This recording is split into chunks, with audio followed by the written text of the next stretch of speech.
किस लिए? घूमने के लिए। आओ फिर आगे अगला नसीबी में मिलेंगे फिर। हाँ अल्लाह खैर करे। नहीं बच में कौन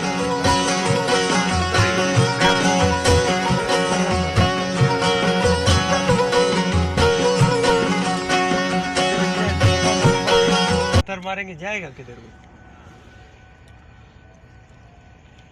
अस्सलाम वालेकुम गाइस, क्या हाल है खसरीटा। तो अब अभी हम पहुंचे हैं बोलान के एरिए के जो आबेगुम है, वहाँ पे पहुंचा। बस स्टेशन आया नज़दीक इंशाल्लाह।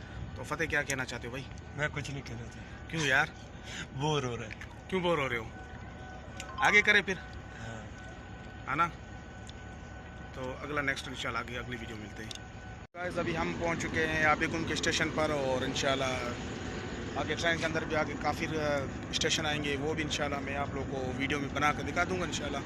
तो जब आप कोयटा की तरफ से रवाना होते हो तो कोलपुर से मच के बाद आप आबेगुम स्टेशन जो कि बहुत ही छोटा होता है तो इंशाल्लाह भी हम आगे चल के देखते हैं। तो फतेह भी हमारे साथ है और फतेह जो दबा के सिगरेट पी रहा है। सिगरेट क्यों पी रहे भाई? हाँ यार छोड़ो, सिगरेट क्यों पी रहा है? क्या कुछ नहीं है, पागल है। तो ये शर्म कर रहे हैं। तो इंशाल्लाह अगले नेक्स्ट वीडियो में आगे मिलते हैं।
कोयटा हाँ कोयटा।